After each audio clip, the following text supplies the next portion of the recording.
नहीं तो ध्यान रखना सारा जीवन ऐसे ही घूमता रह जाएगा बाहर, छिट्टा कुछ भी नहीं निकलता जीवन का। न ताल जहां कमल खिलाने, हंसा तापर केली करे। हंस अर्थात जिसको आम भाषा में कहोगे जीव, केली करे अर्थात मस्त है, किलोल करे, खेल कर रहा। जीव है जिसका थोड़ा सा बोध वहां पर जुड़ा हुआ। जीव अर्थात एक हाथ माया ने पकड़ा हुआ, एक ईश्वर ने, वो है हंस। थोड़ी सी स्थिति तो समझ में आती है कि जागूं, विचार करूं, तो थोड़ा सा फिर मोह की नींद आ गई। फिर होश आती है कि जागूं, तो थोड़ी सी अहंकार की नींद आ गई। हंसा तापर केली करे, तेरे भीतर तत्व है, तेरे अपने आप में मुझे बोध होता, कभी गुहार होश आती है कि हाय इतना जीवन निकल गया, कुछ किया नहीं। जब इतना सा विचार आता है तो बहुत शांत होकर कभी रो पड़ते हो, कभी गुरु महाराज के आगे प्रणाम करते हो, कभी बहुत मन ही मन अफसोस करते हो कि हाय हम जागे नहीं, हमने सारा जीवन बेकार कर दिया। पर थोड़ा सा समय व्यतीत हुआ, फिर उसी होश में वापस, उसी धारणा में कह लो, उसी स्थिति में कह लो कि अच्छा कर लेंगे, कोई बात नहीं, बहुत समय पड़ा, समय तो अपना ही है। फिर तरह तरह के जवाब, तरह तरह की धारणाएं अपने आप को दे लेते, उलझ जाते। और हे प्रेमी, यही है बंधन का कारण, यही है उलझन का कारण। कबीर कहते कि बिना ताल के कमल तो खिले हैं, हंस उसके ऊपर किलोल कर रहा, खेल कर रहा। और उस लोक की, उस देश की, उस आनंदमय स्थान की सबसे बड़ी बात, बिन चंदा उजियारी दसे। कबीर कहते कि बिना चांद के प्रकाश है। यह प्रेमी वहां बिना सूर्य के ना कहा, क्योंकि शीत सूर्य का प्रकाश तीव्र है। सूर्य का प्रकाश देखने में कभी आनंद नहीं देता, पर चंद्रमा की स्थिति शीत प्रकाश है, रोशनी भी है, ठंडी है। ऐसा ही शीत प्रकाश उस लोक में है, यदि प्रवेश कर जाए अति आनंददायक। ये तेरे भीतर के उस लोक का नक्शा है, अति शांत, अति शांत, ठंडक। इसीलिए भगवान कहते हैं जो एक बार मेरे परम धाम में प्रवेश कर जाए वो कभी लौटता नहीं। क्या कारण? कि इतनी ज्यादा शांति है, अति शांत। बिन चंदा उजारी दसे, देखता है चारों तरफ प्रकाश ही प्रकाश। जहां तहां हंसा नजर पड़े, जिधर जिधर भी नजर जाती है, चारों तरफ उसी परम प्रकाश को, उसी शीत अनंत प्रकाश को देखता है, रहता है, उसमें वास करता है। पर ये घटना कब की है? समझ पड़े जब ध्यान धरे। यदि ध्यान समझ में आ गया, यदि ध्यान भीतर टिक गया, चला गया, ये तब की घटना है। और यदि ना जाए ये प्रेमी, फिर तो इसको ढोल की चिमटे के साथ गा ही सकता, करस गौन गुफा में नजर झरे। इसको ताल के साथ गा सकता, पीट सकता, ढोल की चिमटे हारमोनियम बजा सकता। लेकिन गाने बजाने से, बहुत सुर में गाने से भी इन वचनों का अनुभव नहीं हो सकता। अनुभव के लिए तो अनुभवी की शरणागत होना जरूरी। अनुभव के लिए प्रत्यक्ष में उतरना जरूरी। गाने को बहुत अच्छे ढंग से भी गाया, अच्छे अच्छे सुर लगाकर भी गाया, तब भी इसका कोई खास लाभ नहीं, कोई तेरे को इसका खास फायदा नहीं। अनुभव करे, जीवन में प्रैक्टिकल करने के लिए उतरे, कोशिश करके ज्यादा से ज्यादा कदम प्रत्यक्ष के लिए बढ़ाए, तो ये चीज देख पाता कि कैसे है शीत प्रकाश, कैसे है बिना चांद के प्रकाश। क्योंकि हे प्रेमी, जिसने अनुभव किया उसने एक बात पूर्णतः पाई कि अनुभव तो किया, देखा, पर कहीं से कोई सोर्स, कोई स्रोत नजर नहीं आया। दिखता है कि अनंत है, पर कोई ऐसी जगह, कोई ऐसा पदार्थ भीतर नजर नहीं आया। यहां से ये चीज, ये अनंत शीतल प्रकाश निकला हो, वो सोर्स नजर में नहीं आता, पकड़ में नहीं आता। है भी अनंत, अनंत है बिन चंदा उजियारी दसे। जिधर जिधर को हंस का, जिधर जिधर को तत्व का, कि अपनी सेल्फ एग्जिस्टेंस का ध्यान दिया, उधर उधर ही ध्यान, उधर उधर ही अनंत का एक स्थिति। और उसका सोर्स, उसका स्रोत क्या है, उसके ऊपर कोई पकड़ नहीं। इसलिए प्रेमी ये चीज अनुभव की, पूर्ण अनुभव की, अनुभव करके प्राप्त करने की है। ये मत सोच लेना कि वचन या इसको गाकर किसी प्रकार से प्राप्त कर सको। ना हुआ, ना आगे होगा, और ना तेरे लिए हो सकता। ये प्रत्यक्ष में उतरेगा तो संभव है।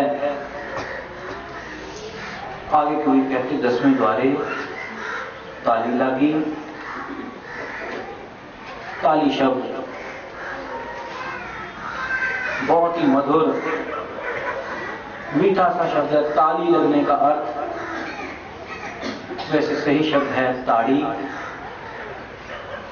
ताड़ी का अर्थ होता है एक प्रकार का नशा, मध्यम सा नशा। ताली एक ऐसा नशा है कि यदि किसी को पिला दिया जाए तो आंखें ऐसे चढ़ी होती, और तुम आदमी को जहां बिठा दो वहीं बैठा रह जाता। यदि हंसने के लिए लगा दिया, हंसे जा रहा, मध्यम मध्यम हंसे जा रहा, कुछ बात है नहीं है कोई पता नहीं, बस हंस रहा। यदि रोना शुरू हो गया तो हल्का हल्का सा, क्योंकि जिसको भांग पिला दो वो तो जरा ज्यादा ही तेज हो जाता, पर ताड़ी में हल्का हल्का सा नशा। कबीर कहते 10वें द्वारे ताली लागी। ये प्रेमी, यदि 10वें द्वारे लगी तो द्वारों के लिए मत झगड़ना। 10वां कहा या 11वां, इसमें कोई बड़ी बात नहीं। ये यात्रा के स्थल हैं, कोई कहां रुका कोई कहां रुका। वेद वेता ऋषि हैं, उन्होंने महत्व दिया है, उन्होंने 10वें को महत्व दिया है, 10वें पर टिके हैं। अनुभव करते करते और ऊपर सहस्रार में मुझे तो एकादश कह दिया। तो कबीर नीचे की यात्रा ना रखते हुए सीधा ही 10वां कह गए। शब्दों का हेरफेर है, उलझना मत, भेद की बात समझना। 10वें द्वारे ताली लागी, अलग पुरख जी ध्यान धरे। ये प्रेमी, तेरा सहस्रार, तेरा गगन, तेरा उत्तरी भाग, वहां पर कबीर कहते ताली लग गई, शांत हो गया, उसके नशे में उतर गया। ये सबसे महत्वपूर्ण बात है, क्योंकि जब तक तेरी ताली निचले द्वारों पर लगी है, नीचे के 9 द्वारों में पूजा है, तब तक के प्रेमी को सिट्टा भी नहीं, तब तक वो सारे मार्ग फंसने के हैं। क्योंकि बाहर देखने का चस्का पड़ गया, सुनने का पड़ गया, सारे इकट्ठे होकर बैठ गए। अब जो भी रिश्तेदार सेहरा लाता है, बैठा होगा बेचारा इंतजार में, स्त्रियां कुछ और करने लग पड़ी। बुढ़िया को पता था कि इतने समय का मुहूर्त है, जब थोड़ा सा समय रह गया, सेहरा नहीं बांधा। अब कहते हैं कि सेहरा शगुन की थी, लेकिन वो अंदर से बोल पड़ी, वो सेहरा था भूख लो। ये प्रेमी कारण है टेस्ट, बोलने का एक टेस्ट पड़ा हुआ। कैसे चुप रहे, बड़ी भारी मुसीबत है। क्योंकि जब किसी को चुप रहने को कहा जाए, संभवतः उसको ये लगता होगा पता नहीं किन जन्मों के पाप सामने आ गए तो ये सजा मिली। बहुत कठिन कार्य है चुप रहना। चुप रहना भी कठिन है, और यदि बोलने को कहा जाए तो असार बोल देना, जिसकी कोई कीमत नहीं, फिर वो फूकलो वाली बात आ गई। ये सब कुछ अपने अपने टेस्ट हैं। कबीर कहते 10वें द्वारे ताली लगी। तुम्हारी ताली पहले पकड़ना कहां लगी? बोलने में, खाने में, देखने में, सुनने में। आजकल की जो युवा पीढ़ी है, इसकी ताली सुनने में है, कान को टूटियां लगाई हुई चले जा रहे। मुझे किसी प्रेमी ने कहा कि आपने कमेटी बनाई बीएससी की, और लगभग जो लड़के और लड़कियां आज के जो सोए नहीं उठते। लेकिन ये प्रेमी, हमने इसका जवाब, मैं अपनी बात करता हूं, बहुत ढूंढा, सही अर्थों में कारण ढूंढा कि कारण क्या है। उसका जो मूल कारण, एक वैज्ञानिक थे, संभवतः रशिया के या जापान के। उनका एक कथन बहुत ही प्रिय था कि जो भी व्यक्ति ध्वनि को नजदीक से सुने, उसे ज्यादा आलस होता। ये एक उन्होंने तथ्य दिया था, और लगभग देखता क्या हूं कि वो बात बिल्कुल ठीक है। टूटियां लगाई हुई कान को, ईयरफोन, राह पर चलते भी, काम करते भी।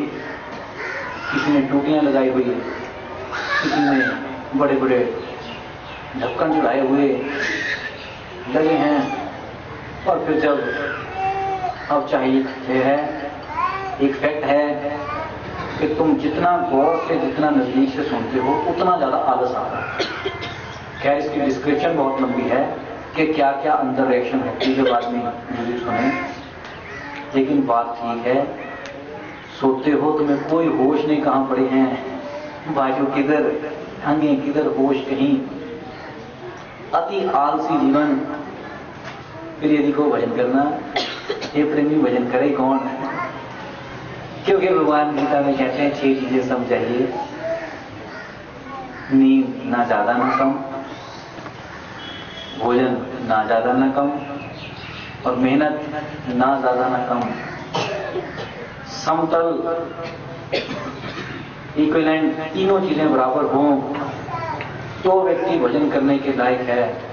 ज्यादा खा लिया तम जाएगा, कहां लगेगी उसकी 10वें द्वारे ताली? उसकी तो ताली बिस्तर से लग गई। जिसने पेट भरकर खा लिया, ये प्रेमी 10वें द्वारे, उसके तो सब द्वार हो गए बंद, तो पड़ा है। इसीलिए शास्त्र कहते भजन करना बच्चों का खेल है। ये नहीं कि भजन करना कठिन है, पर तुम भजन को कठिन बना देते हो। क्योंकि कबीर कहते 10वें द्वारे ताली लागी। यदि किसी का जवान पुत्र चल बसे, लाश सामने पड़ी हो, तुम उसके आगे कितने भी अच्छे व्यंजन रख दो, उसके अंदर एक पानी का घूंट नहीं उतरता। क्योंकि उसकी ताली लगी अपने जवान पुत्र के मुंह में। सिर्फ तुम्हारे ध्यान का प्रश्न है, ध्यान कहां टिका? तुम्हारे चित्त का सवाल है, चित्त कहां टिका? जिसका चित्त बहुत ऊंचा उठ गया, बहुत ऊंचा चढ़ गया। 10वें द्वार